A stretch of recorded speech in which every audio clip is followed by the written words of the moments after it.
Here are all the materials you'll need for this project. First, you'll need a container of clean water, paper towels, a watercolor palette, brushes, pencil and eraser, watercolor paper, and salt. This is two kinds of salt. One is rock salt and one is just normal Morton salt. Begin sketching the background first. Place an uneven line about 2/3 of the page, then a hilly line above it. Draw a volcano in the background and some cloud-like smoke.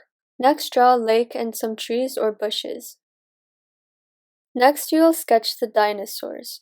You can use references from the internet or from books and choose different dinosaurs, but I will put an iguanodon in the foreground, an apatosaurus in the middle ground, and a pterodactyl in the background. Have several dinosaurs and put them in different parts of the page: foreground, middle ground, and background. Begin with the largest dinosaur in the foreground. Use ovals to draw the basic shapes of the dinosaur and connect all the shapes. Draw the body oval and the head first, then connect the neck and tail. Next, draw a large oval for the thigh and two smaller, longer ovals for the legs. Draw 3 ovals for the arm and an arm behind the belly. Finally, draw the hook on the head. For the apatosaurus, draw an oval for the body and a small oval for the head. Draw the curved neck and ovals for the legs. For the pterodactyl, draw an oval body, small oval for the head, long triangle on top of the head, and 2 curved lines for each wing. Next, draw the details on the dinosaurs. Using the ovals as a guideline, draw the face, almond-shaped eye, mouth, nostril, legs, hands and feet, and claws. Then add details to the other dinosaurs. Erase all the guidelines. Now we can begin painting. First, mix a light green color for the grass. Make sure to add enough water. Try to outline the dinosaur first, then fill in each section at a time. Next, use a darker shade of green for the area behind. Use a cooler color for the mountains because they're farther away. Next, for the volcano, paint green and brown together onto the paper and let the colors bleed together. Mix a gray for the smoke. Then use a light blue for the water,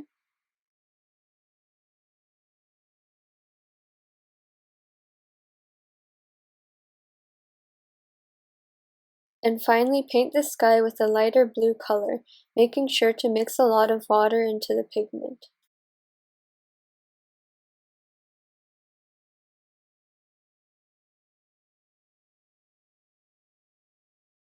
Also paint the trees.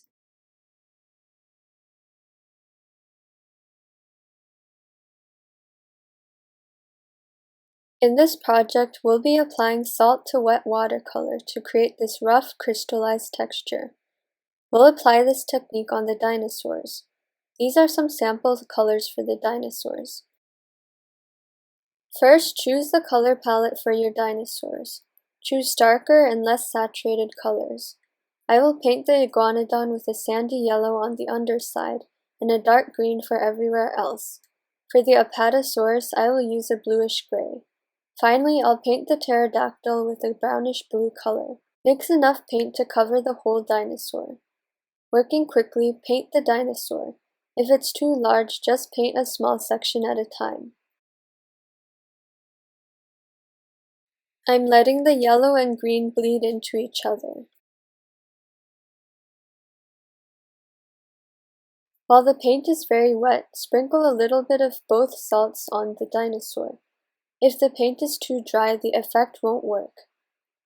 Do the same for the other dinosaurs.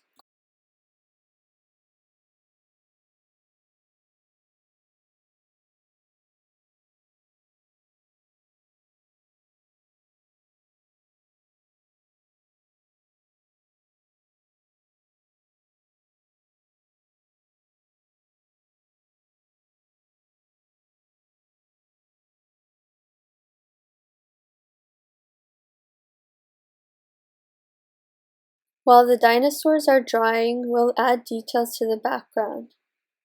Mix a green color darker than the one on the paper and use a small brush to paint some grass.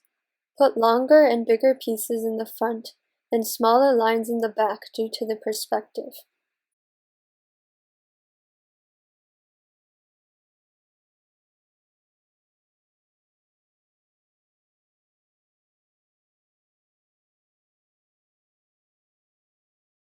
Paint some shadows under the dinosaurs and on the trees.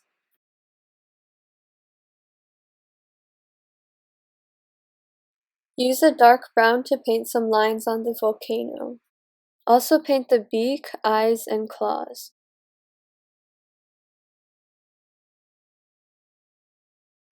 I actually repainted the iguanodon to make it darker. We will add details to the grass and intensify the shadow under the dinosaurs.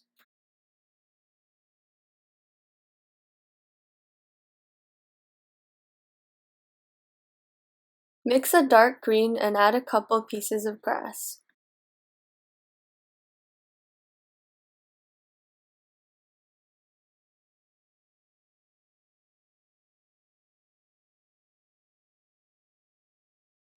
When all the paint is dry, remove the salt. We will now paint shadows on the dinosaurs. Mix darker shades of the dinosaur colors and paint everywhere on the undersides.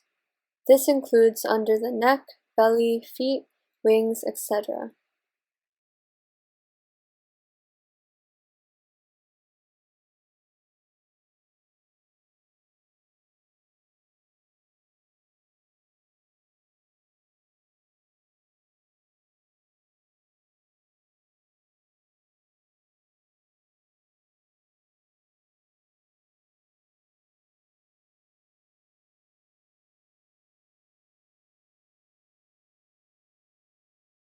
Also paint some dots on the dinosaur in the front to show the texture better.